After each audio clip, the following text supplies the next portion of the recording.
Hi, I'm going to make a braid out of this balloon, out of these three balloons, and just show you how to do it. Exactly show you how to do it. Just show you how I do it. I used to do this for a living, and then I would turn this into a crown for the kid. Adorable, right? You know what's better is I can do it with balls in it. So I used to be a kids party entertainer. I absolutely love it. I never gave up doing balloons because I did it for my nephews. I did it for basically, if you were my friend and you had a kid, you could have asked me to do your kid's party for free because I loved it. Here's the ball that I made out of the balloon, and it's in there now. But I got to retie it because I clipped it off. And there it is. I'm going to do that twice more. Anyway, so I do it for my nephew sometimes. And I always needed a device. I do have a device. I'll show it to you in a second. I was never able to blow up balloons with my mouth, um, which is bad because that means I can't just have balloons on me. I always have to have the device. This thing is giving me some issues. Anyway, so I had a pump, and this is the pump that I use now and that I've used for years and years. It's perfect. But you know, they break, not very often, but I always carry two, sometimes three, just in case, because I don't know how to blow it up by myself. It's really, really difficult. You got to have like this trick to it, and I never got the trick. But I always had to carry a pump, which makes this more cumbersome. Otherwise, you could just throw balloons in your pocket. And I would ride the train. Sometimes I'd be dressed up like a clown. And so I knew if I was dressed up like a clown and I run into kids, I'm making them balloons on the train. It's kind of weird to be be around as a kids party entertainer, and yes, you're not in a place where you're getting paid to do it, but there are kids, they are staring at you, so I would ask their parents, is it okay? And I think it always was okay. And then I would just make them balloons, and it would be free. But some people can't help themselves and they just tip, which is nice, you know. Some people do it awkwardly, but still appreciated. Oh no, see? And then like when I try to show off, sometimes it just anyway, I'll do it with these two. And I call it a race. When I had parties, sometimes there were older kids and they don't want a sword and a dog, and they're not impressed with anything that you're doing until I do that. And then it's fun for them. Isn't that cute? Oh my goodness. So adorable. I actually learned this on a job from a super pro who could do like anything with balloons. I'm not as good as he is. He was able to blow it up with his mouth, and he was putting pieces of balloon into his balloons. And I asked him to show it to me, and he did. Like people so take the time sometimes. All right, we're gonna make this into a heart. This somebody showed me on the job also. Well, showed me, I saw him do it, and yeah, and then he took the time to show me because he talked about how much to blow up the balloon. And, you know, if I blew up the balloon a little bit differently, it would have, specifically for the heart, it would have stayed a little bit better. So what I did was start making these, and then I would put a twist underneath it.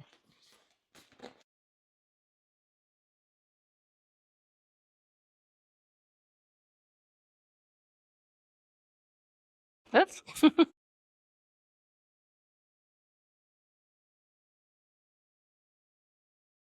How cute is that? Oh my goodness. Inevitably, every kid would do that. Very, very cute. Okay, so this is the pump that pretty much I've always used. I think it's changed a little bit. I This is Qualitex, um, which the best balloons do come from them. This is not an ad at all for them. They are more expensive than others. They break less, and this doesn't break that often. But like I said, you know, it could be in your backpack and it hits something, and then I can't do my job.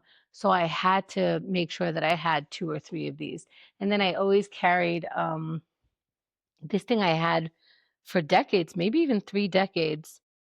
This is from the Gap. I had to tie it because it was so long. And I would put my balloons in here when I didn't have enough pockets, or, it's just very helpful. There was always balloons in my bag. I could rest this in here too. How cute is this? I remember when the Gap had this, they had a sweater that looked just like this that I really thought was cute, but I think I didn't buy the sweater because I already had the bag and it was like a little too much. Or I don't know, or I saw too many people with that sweater. Who knows? That was 30 years ago. Anyway, what else could we make? We could make a flower, also taught on the job. When I first started working, I worked for a company. I answered an ad and they taught me the basics. They taught me a dog, a giraffe, which is just a dog with a longer neck.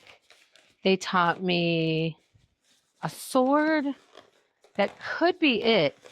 And then I learned this on the job. He did it with 6 petals, and I can do it with 6 petals, but it's so much harder. And so it takes me too long, and it's a lot more sensitive, so it pops more often. These were balloon people who cost hundreds of dollars an hour because they did more intricate things. There we go. A flag. How cute is that? So now my nephews know how to blow up and make a couple of balloons. And I know that they've been to, one of the nephews was at a party and somebody's sword came undone or something. So he fixed the sword for him. How cute is that? All right, so this is this device. And I used to have a giant one of these, and it was like up to here, really to the ground. And I would put the balloon on there, and with one pump, it blew up the entire balloon. And there were days that I would make 400 to 600. I would blow up 400 to 600 of these, and so that would help me out a lot. My hands are dry from it. You know how balloons feel; they're not the greatest. Anyway, this is pretty fast. I got fast at it too, and the more I did it, the faster I was. Sometimes it was just my speed that would be the the great thing for the client, because most of the time it's not the kids, it's the parents of the people who are doing the party. They're so overwhelmed. It's a production. You've never had 20 kids in your house maybe, or now you have adults and kids. It's like kind of like a mini wedding. You have to think of the food. Are you getting it catered? Are you having a simple cake? When do you do cake time? And I show up and I'm taking care of 20 kids, which is weird because I was like 20 at the time. I started when I was 18. So I think the overwhelm, it seems like us as performers, it's the balloons that get the kids to sit. But I'm going to show you a few tricks. One of the things I did was I was like, don't worry, I'll wrangle them up. And I started with a magic show. So they had to sit right in front of me. No matter where they were, a backyard, running throughout the house, it didn't matter. I would point to in front of me and start counting down, literally just not even come here in 10 seconds, not anything. I would say 10, 9, and the kids would perk up and just start coming around and sitting in front of me because they know what they're supposed to do. They most likely go to school. Their teachers tell them now it's time to sit in a circle. They sit in a circle. Their teachers deal with dozens of kids all the time. Okay, what was another thing I did? Oh, less choice. A lot of parents, they're standing in line with the kids. And wait, what else should I make? I don't want to get too distracted, but I'll blow up another balloon. Um, the kids get in line and they start talking about, what do you want to get? And the parents, a lot of times, I'm hearing them convincing their kid to get something different than what they wanted. Like a lot of parents were freaked out if their boy was going to ask for a butterfly. Butterflies are so pretty. And maybe that doesn't happen anymore, but they would actually freak out and just the whole line, the whole time in line, they would spend saying, how about a spider with a what? Look at that boy. He has a snake on him. And it's like, ooh, if you can give that up, your life would be a lot easier. And then sometimes people would wait an hour in line because, and really, that's more speaks to the budget and the production that you're at. If they don't have enough money to cover more face painting or balloons, that's it. Wait in line or don't. Remember that it's not that important, as much as art and fun and activities are important, it'll be all right. Anyway, by the time they come to the front of the line, the parents are pissed. And they're like, I stood in line for this. And I'm like, yeah, you stood in line for me to put a heart on your kid, which is admittedly the easiest thing that I could paint on your kid's face. And you feel ripped off because they didn't ask for something more intricate. This, I first heard it as a pregnant dog, but I didn't want to tell kids it was a pregnant dog because I didn't know where they were about learning about how pregnancy comes along or what pregnancy is. So I would say it's a dog that just ate. And then I would say, do you want a leash for your dog? And why wouldn't you, right? So I would blow this up, and I made this up, meaning like I'm sure it already existed, but I didn't see anyone else do it. You put it around the dog, and I would make it a little bit shorter, and they're short anyway. And I would say that it's a space dog. It's very allergic to the floor and like any ground. It's allergic to grass. It's allergic to any ground. So you have to walk it in the air. This way they don't run it on the ground and just pop it very, very easily. But how cute is that? Doggy. And this is the simplest way that you can make a dog. This is how I was taught. Some people, they do the twist over here. Some people make poodles by twisting it extra down here. And yes, I can do it. It will take me longer. I was usually in the jobs where it's better to do this kind of impressive thing and not something that will take longer. This still takes, two different colors, and I could do it really quick. If I was to make 6 petals, it wouldn't really make a difference in the kid's life or the parent's life, but it would make a difference overall in the speed. So I opted to do the faster one. What else can I tell you about that? I also did face painting, and the company that I first worked for, they did show me a little bit, again, hearts and flowers, and it's stuff that you already know. So they're like, the stuff that you would doodle, that's what I would doodle.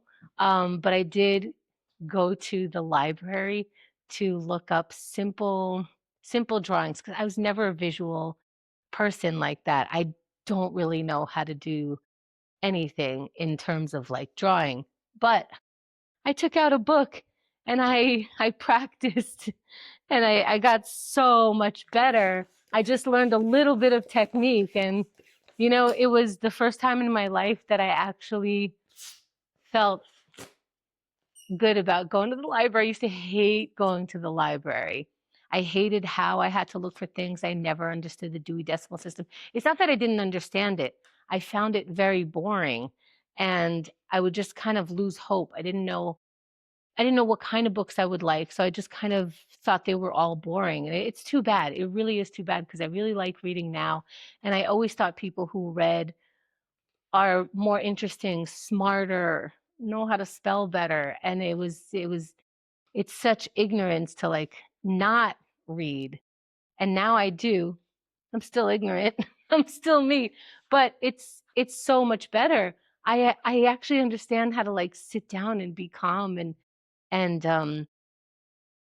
I don't know, reading is I can't believe I'm saying reading is fun, but anyway, that's not what this video is about. What is this video about? This video is about me looking at my life because I'm moving.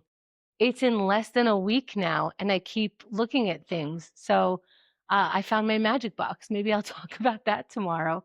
But thanks. Thanks for hanging out with me. Click the things in front of you, but don't just click it. Let me tell you why.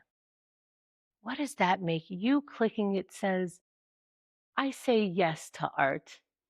I say support the people that oh my God. All right. Anyway, click it. Thank you so much. I'll see you later. Okay, thanks. Bye.